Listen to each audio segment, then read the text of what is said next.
I would almost definitely be starting my SEO efforts with a site audit. Right? I'd go and do a big crawl. I could use something like a Screaming Frog, although that's desktop software, and I kind of like cloud personally, but lots of SEOs love Screaming Frog.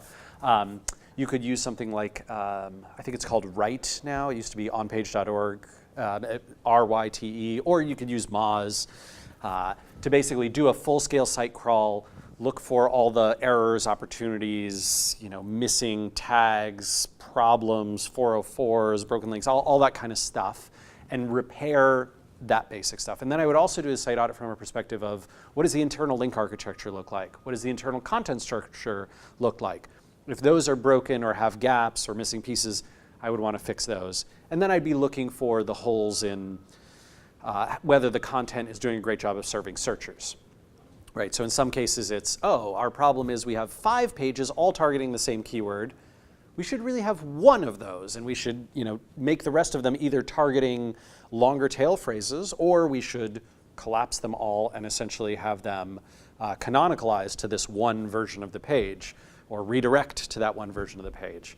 So you fix a lot of that stuff, and much of the time rankings and traffic will just generally improve. And then I'd be moving my efforts towards like new content creation and publicity and earning links and all that kind of stuff. So there is definitely this problem in the SEO space where the amount of opportunity in SEO, because of Google sort of entering all these business sectors and taking away a lot of the clicks and trying to solve the searcher's query before they ever click, mean that you just don't have as much opportunity to earn search clicks from this search engine anymore.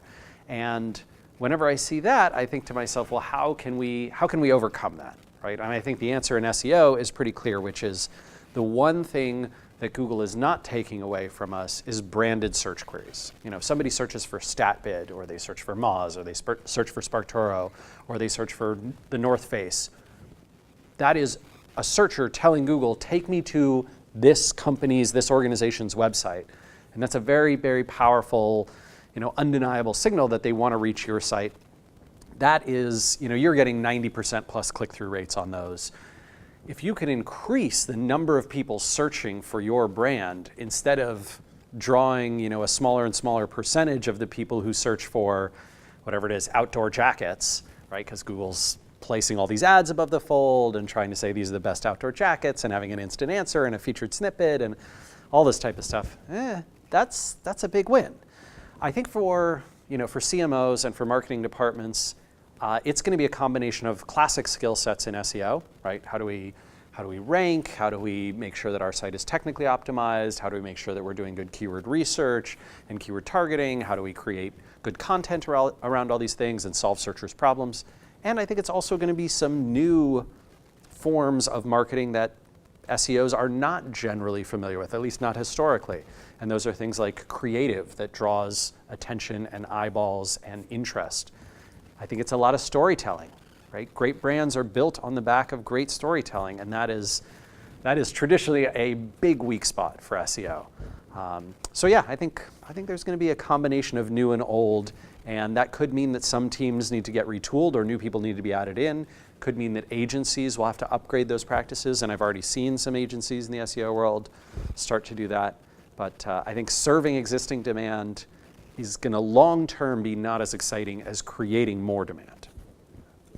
When I've seen people do a great job of getting internal buy-in for a link building campaign, which are very difficult, they take a long time to show ROI, they don't scale particularly well. You need more people and the same level of talent in order to scale your link building efforts. But when I've seen them earn buy-in, it's because someone, generally speaking, either agency side or in-house, has gone to the executive team and said, hey, here are 1, 2, 3 words or phrases where we rank page 2 or bottom of page 1. And if we were to be able to move up 5, 6, 7 positions for this particular page, we know we'd get 3 times the traffic. And 3 times the traffic on this keyword, given the conversion rates that we see to that page, would be worth an incredible amount of money to us that we could then use to go apply this practice to a bunch of our content. And when the executive team says, you're right. We agree with you. We're in on that. Go make it happen for these 3 with this budget, and if you prove to us that you can do that, we'll expand the budget accordingly to be able to do more of it. That's when I've seen it have success. I think it is really, really tough on the flip side of that to say, hey, go increase all of our rankings. Here's 50 grand for the year. It doesn't work as well. I think because it's less targeted and there's so much that executive teams have a tough time believing almost that SEO is responsible for growing search traffic. Even when I've seen search traffic rise, I see a lot of folks go, well, is that because a lot of people are searching more for our brand? Or I think that's because the advertising that we're doing is working on consumers, and so they're clicking on us more. I'm not sure that the SEO team's really doing anything. On the flip side, if you have something that's been consistently ranking number 9, let's say, for 6 months or a year or 2, and you can show, hey, we gained these 30 links over the past 60 days through this campaign. It took 2 people full-time working on that. Here's what they did. Here's the new ranking. Here's how much traffic that page has received from Google over the last 60 days versus the 6 months before that. Here's how many conversions we've gotten as a result. Here's how much extra profit margin dollars that we've brought in.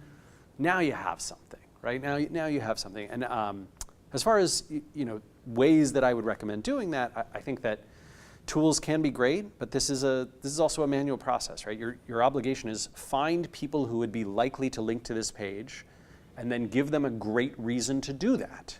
And that great reason, unfortunately, cannot be money, right? Because Google will find you. I don't know how exactly they find you, but they find even the smartest, paid link builders these days. And so you've got to give them a reason, an emotional reason, a relationship reason, a business reason, a partnership reason, a citation reason, a research reason. You got to find something and then execute on that. And I think it tends to be the case that for businesses, they eventually learn, SEOs inside a business will eventually learn, oh, these types of sites will link to us if we fill in the blank. And then they can scale those efforts. But you got to be prepared for a long slog, because finding that fill in the blank is tough. If you're on the fence about a link, you're thinking, well, it's not spam, but I'm not sure it's the greatest endorsement in the world. Don't worry about it. You don't need to disavow those. And I probably wouldn't, because very frankly, they could still be helping you rank well, and disavowing it will pull that ranking value out. So unless you're very confident that a site is clear and obvious spam, looks sketchy as heck, I wouldn't bother with the disavow. I think if you're a retailer versus a manufacturer, and you're serving either consumers or businesses, you have a few big advantages that manufacturers don't have. A manufacturer only gets to promote and amplify their own products. And if their own products are not the best in the field, well, they don't really want to tell anybody about that. But a retailer is different, right? A retailer can say, here are 4 outdoor jackets. Here are 4 pairs of flip-flops. Here are 4 different beers. Here's 4 different whiskeys. And they can say, we like this one the best, and here's why. Or not necessarily we like this one the best. If they don't want to anger their manufacturing suppliers, they can say, this one we've found to be best for these kinds of people and these kinds of problems. And I think in that way, you can provide a tremendous service, right? That classic retailers have always provided to consumers, which is essentially, hey, we make money no matter what you buy.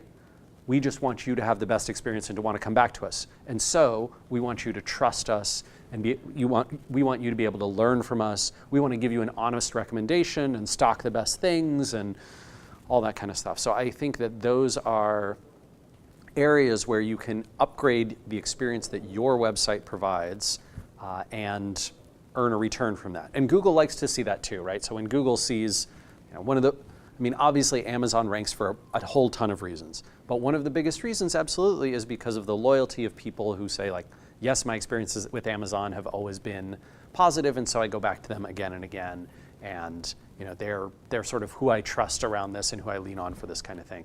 I think building that same type of experience of saying, here's how we're going to bake customer loyalty into the customer service process we provide, into the website we provide, and the visuals and the recommendations and the content. Google loves to see that. Google does this thing regularly where they are constantly testing to see who the best results are. And when they see someone new who looks legitimate targeting a new keyword or phrase, they will absolutely try and put them in the top 3 to 5 very often, see how they perform with searchers, if they get not just high click-through rates, but high sort of engagement rates from those clicks, and low pogo sticking, not a lot of people going back to the search result and choosing something else. And that can be frustrating for someone who's been in the search results for a long time and doesn't want to see their position disappear. I think there are potential ways to fight it. Certainly one of them is to have ranking signals that are so strong that you're just always consistently in the first position for particular terms and phrases. And that's along the classic lines of SEO, right? Our content is great, we're very crawlable and easily indexable, we load quickly, we're very secure, we have taken care of all of our on-page optimization and keyword targeting stuff, our content quality is very high, we do a great job of serving searchers, we have an excellent internal link structure and a superb external links pointing to the individual page. Now that's a lot easier said than done, right? But that is a way to sort of hold off those challengers, because usually what you don't see is those challengers in position number 1. So if you are 3, 4, 5, 6, you can see yourself fall a little when Google tries out these newcomers. If you're in position 1 and 2, that's usually less the case. So that's one way to fight against it. Another way to think about fighting it is to say, hey, I wonder if Google is looking for a lot of new stuff here. Right? So they have this algorithm called query deserves freshness, QDF, right? And sometimes when, for example, a new laptop comes out, Google will look for not what is the most linked to page about this, but what's the freshest, well linked to high quality content page about this. And newcomers can often win in those spaces, but old standbys can as well if they are publishing content right when these new things are coming out. So you could use the news section or the blog section or a new product section for new iterations or new versions of products as they emerge, and potentially take those ranking spots from some of these challengers.